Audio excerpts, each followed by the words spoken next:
मेरे चैनल में आपका स्वागत है। आप जैसे विद्वानों के साथ बात करने के काबिल तो हम हैं नहीं महाराज जी, पर सत्यता ये है कि जनता तक आप जो आध्यात्मिक और धार्मिक बात पहुंचाना चाहते हैं उसका एक माध्यम, छोटा सा माध्यम हम हैं।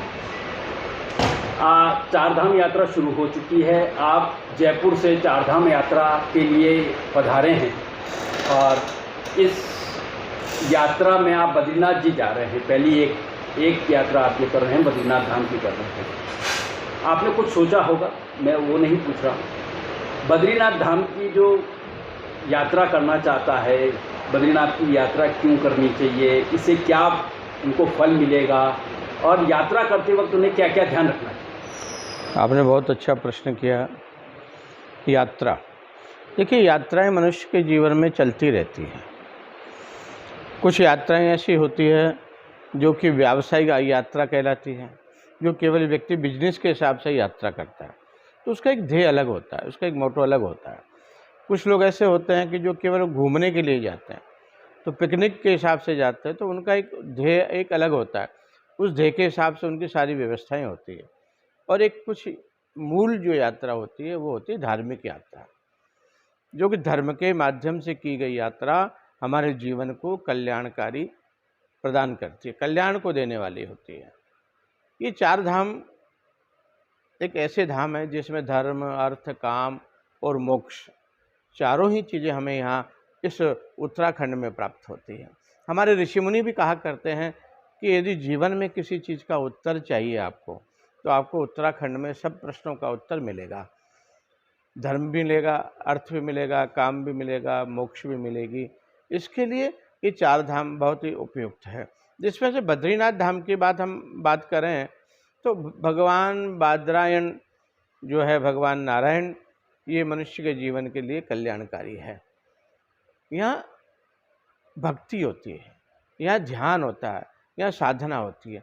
भगवान नारायण का जो जीवन है वो भी इसी प्रकार से है। जैसे द्वारका में तो भगवान उठते हैं, गंगा सागर में जाकर के स्नान करते हैं पुरी में, और जगन्नाथ में जाकर के प्रसाद पाते हैं। और ध्यान साधना की जब बात आती है तो वह बद्रीनाथ में आकर के ध्यान और साधना किया करते हैं। इसलिए हमें मनुष्य को जीवन में यदि कुछ प्राप्त करना है तो भगवान बद्रीनाथ के दर्शन करें यहाँ और ध्यान साधना करें। बद्रीनाथ के क्षेत्र में बताया गया है कि मनुष्य को कम से कम बोलना चाहिए और केवल निरंतर सतत प्रयास करते रहना चाहिए कि केवल भगवान के नाम का सुमिरन करें। ओम नमो भगवते वासुदेवाय, अथवा गुरु के द्वारा दिए गए मंत्र का अन्य जितने भी मंत्र हैं जिसके प्रति आपकी सच्ची आस्था, निष्ठा और विश्वास हो, उसका जाप करें यहाँ। अच्छा, वास्तव में यहाँ आप देखेंगे ना, सारे वृक्ष हैं, पर्वत है, इनकी श्रृंखलाएँ हैं, ये सब ऋषि मुनि है। ये सब अनादिकाल से, कल्प कल्पांतरों से, युग युगांतरों से ये सब ऋषि यहाँ तपस्या करते आ रहे हैं। इनका दर्शन आज आप हमको वृक्षों के रूप में मिलता है, पाषाण प्रस्तर के रूप में मिलता है, नदियों के रूप में मिलता है। ये हमारे जीवन के लिए बहुत कल्याणकारी है। मैं मेरा निजी अनुभव बताता हूँ आपको कि मैं यहाँ पिछले 40 साल से निरंतर भगवान बद्रीनाथ के दर्शन करने के लिए आता हूँ। लेकिन जब भी मैं यहाँ आता हूँ, जब भी मेरे जीवन में अलौकिक कई प्रकार की घटनाएं ऐसी घटती है कि जो आश्चर्यचकित होती है। अभी पिछले साल की बात बताऊँ, हालांकि कोरोना था और था, लेकिन ठाकुर जी की कृपा से कुछ ऐसा समय निकला उसमें कि मैं आया यहाँ, और बद्रीनाथ से जैसे ही मैं वापस लौट रहा था तो एक महात्मा बड़े अजीबोगरीब से मुझको मिले और वो बोल रहे थे कि मेरे को हेमकुंड तक छोड़ दोगे। मैंने कहा, महात्मा बैठिए, आप तो बड़े कृपा पर, हम अपने आप को धन्य समझते हैं। वो हमारे साथ बैठे और बैठने के बाद में आप ये देखिएगा कि ऐसी ऐसी विचित्र बातें उन्होंने हमारे जीवन के बारे में, जो मेरे साथ और एक दो महात्मा थे उनके बारे में बहुत सारी बातें बताई उन्होंने जीवन की जो अब तक घट चुकी थी और आगे के बारे में बहुत बताई, और कहा कि बेटा, हम बहुत जानते हैं, तुम्हारे पर भगवान की कृपा है। ऐसा कहकर कुछ दूर जाकर के ही वो रुक गए, उतरने के पश्चात जैसे पहाड़ों के अंदर नीचे गंगा की तरफ गए, कुछ देर के बाद में वो अंतर ध्यान हो गए, समझ में नहीं आया। ऐसे महापुरुष विचरण करते रहते हैं। केवल सच्ची आस्था और सच्चा विश्वास भगवान के प्रति आप रखेंगे तो भगवान यहाँ है। संतन के संग लागरे तेरी अच्छी बनेगी, एक बहुत अच्छी बात है। आप किसी के साथ भी रहें, कोई ज़रूरी नहीं है कि अच्छा बने। व्यापारी के साथ रहेंगे, व्यापार करना सिखा देगा। जुआरी के साथ रहेंगे, जुआ खेलना सिखा देगा। शराबी के साथ रहेंगे, शराब पीना सिखा देगा।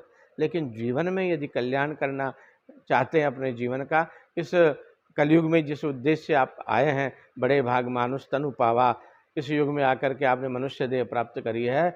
इस मनुष्य देह के माध्यम से अगर आप अपना जीवन का कल्याण चाहते हैं तो केवल संतों के संग लग जाइएगा।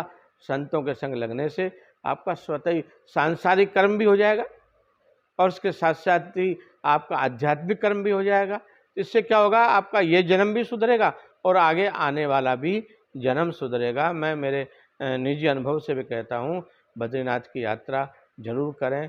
कम से कम सामान लाएं, ज़्यादा सामान लेके आने की भी कोई ज़रूरत नहीं है। अपनी झोली, माला, संध्या वंदन, पूजन पाठ का सामान जरूर साथ रखें, हल्का सा ओढ़ना बिछाने का, और जैसे गुड़ है, चने हैं, थोड़े से ड्राई फ्रूट है, बस कभी कभी बीच बीच में थोड़े से लेते रहिएगा और भगवान के गुणगान करते रहिएगा।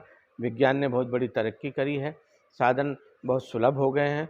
हम किसी भी प्रकार के साधनों के माध्यम से भगवान के दर्शन करने आ सकते हैं और अपने जीवन को कृतार्थ कर सकते हैं। इस आपके चैनल के माध्यम से, जो बीबी चैनल है, उसके माध्यम से सभी दर्शकों को जय बद्रीनाथ, जय बद्री विशाल। सर्वे भवन्तु सुखिनः, सर्वे सन्तु निरामया, सर्वे भद्राणि पश्यन्तु, मा कश्चित् दुःख भाग् भवेत्। ओम शांति, ओम शांति, ओम शांति।